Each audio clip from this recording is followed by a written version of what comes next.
All right, guys, I wanted to show you guys how to make some of those reports on HFSS that we talked about last time and how to interpret some of these things.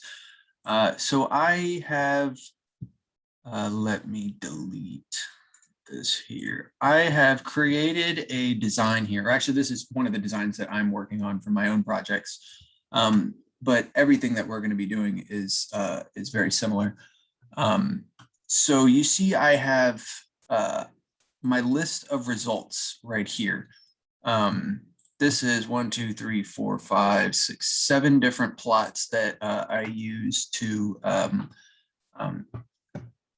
and to see how well the antenna performed. So I've already finished the analysis. I just wanted to go over some of these with you again. So the first plot that we talked about in class was our S parameter plot. See, this one's got some weird behavior, but see right here at about 400 megahertz, there's a nice spike. This shows how well our antenna is matched to our source. And the larger the negative gain indicates a more well-matched system. So this frequency is the frequency where matching is where it's most well matched. To get to this plot, this is the easiest one to get to. You start at the very top, create modal solution data report, and you hit rectangular plot. There is nothing that you need to change. It is already set up S parameter, S11 in decibels, and we are sweeping through frequencies. You hit new report and it will create this for you. I'm going to send you guys this thing when I finish it, which shows how to create the S parameter plot. Here's the instructions. You don't need to change any settings. This tells you what it means. And that'll have all your instructions for this. These are a little out of order, but I'm going to show you. The next plot is VSWR plot. This is your voltage standing wave ratio. And if you notice, it has a similar-ish pattern to the S parameter plot. The magnitudes are different, and we're up here in positive numbers now.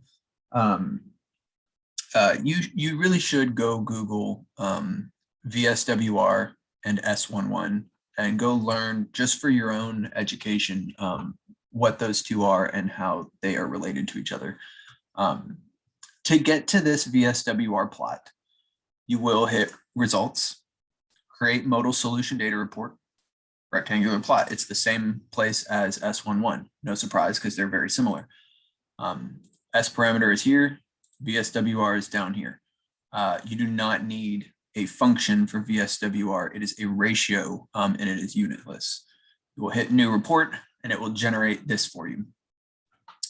Everything I just said will be in this document where it says how to get it, what it means, The next one we're going to look at is, I think we did this one in class, is our 3D radiated gain plot. And just this is exactly what you think it is. It's the direction and the magnitude of the radiated signal coming out of the antenna. To get to this one, you will go to your far fields report and go to 3D polar plot. There's a couple of things that you can look at here: gain in the phi direction, gain in the theta direction. If you'll notice here, you've got like theta and phi, or maybe it's phi. I'm saying that wrong. I'm sorry. You've got, you can see the gain in those two directions. We want the total gain. Obviously, we want to see in all directions. And we can we set that to decibels. I think that'll be, yes, change function to decibels. And then you will hit new report and it will generate this for you and you can look around. And I showed you guys in class how to do this. If you right click on this and hit show in modeler window, you can come back up and double click on this to get back to your model and it'll show you, yeah, this one's not very strong and it's not radiating very far, but it shows you the direction and orientation of your 3D radiated pattern. It's worth noting that you should come back here and uncheck this. Otherwise, that won't go away. It'll get stuck there even when you generate a new pattern. It's very frustrating. Go ahead and uncheck that.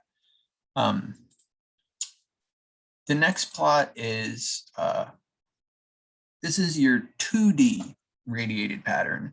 We are taking a 2D slice of this pattern.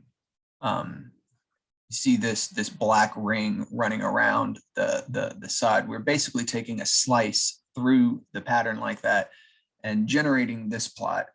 And you can see all these different lines correspond to different phi directions. So we're basically rotating around that 8 ball or that figure 8 object. And you can see that the width gets a little narrower in some directions and a little wider in some directions, which makes sense because we come up here and look at it. It's pretty wide right in this orientation, but it's pretty narrow in this orientation. So that's what we're looking at here on this plot. To get here, we will go to, I believe it's far field report and radiation pattern. Let me actually check that for you. We want it in decibels. Yeah, nope, that's right. Okay. So I have a plot here and a plot here. Notice one is realized gain and this one is just regular gain. Even though they look the same, what happened is I am looking at total gain here and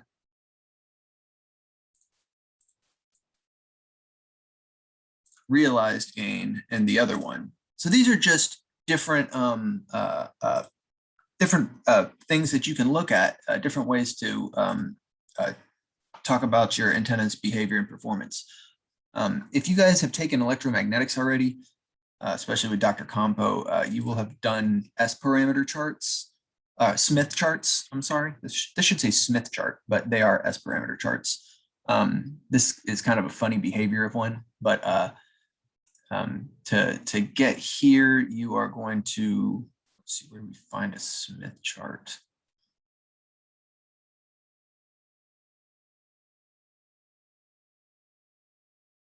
Smith chart, there it is. I'm sorry that took me so long, guys. I never use them, but they are here. You can find them. It'll already tell you, you can set it S parameter or VSWR. These are useful in some applications. This is a really important plot right here. What we're looking at here is peak realized gain versus frequency. We are looking at, remember, this is a plot of our realized gain. And our peaks are obviously here at the top and at the bottom. And on this plot, we have a maximum of 6.1, it looks like, and I can see a 6.1 right here. So we're saying at this frequency, which is the centermost frequency in our analysis range, our peak realized gain is 6.1 decibels,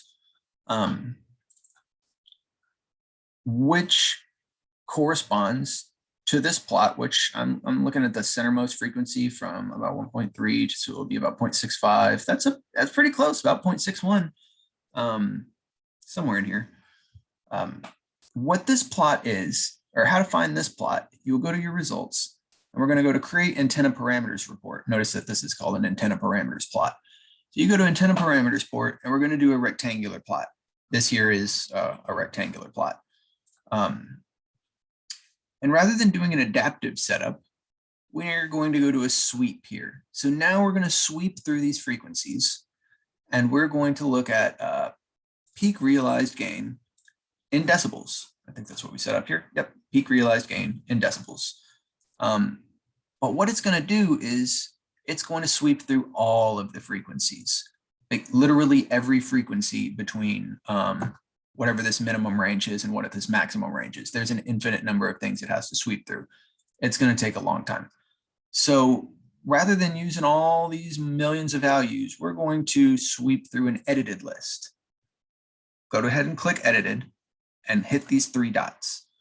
Now here is a list of the values that we're going to take a measurement at.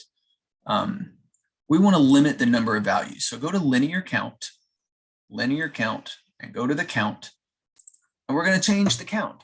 And here's what you can do. Let's say I want 50 data points. I will set 50 right here and hit update. And now there's only 50 data points in here for it to measure. And that's going to take a certain amount of time. And let's say I don't have that much time. I can drop this to 20. Notice how much bigger this bar got. There's fewer data points in here now. I can change it to 10 and update this again. And now there's only 10 data points in here.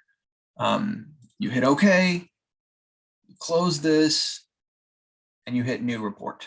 And you're going to get a plot that looks like this. This is a plot that only took 10 measurements. 1, 2, 3, 4, 5, 6, 7, 8, 9, 10, something like that. This one took 50 measurements. And so you can see it's a lot finer, but it's the same basic shape as this. It kind of goes up here, then it goes up again.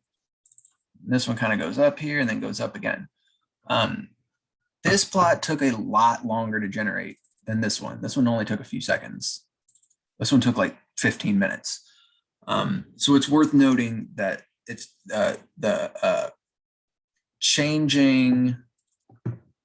Remember how we found this. First you set this to sweep, then you go to here, then you go to edited, and you go to this, then you go to linear count, then you change the count. Changing the count to from 10 to 25 to 50 to 100 to whatever is going to change the amount of time it takes to run that simulation and to generate that plot. And it's a troublesome plot. It causes a lot of trouble for your computer. Play around with it, fiddle with it, learn about it. If you guys have any more questions, please send me emails or text messages. I've given you all of my contact information. And I will send you this list as soon as I finish typing out how to find all these plots and how to change all these settings. Yeah, no, seriously, reach out to me and I'll help you guys with whatever you need. Good luck out there. How I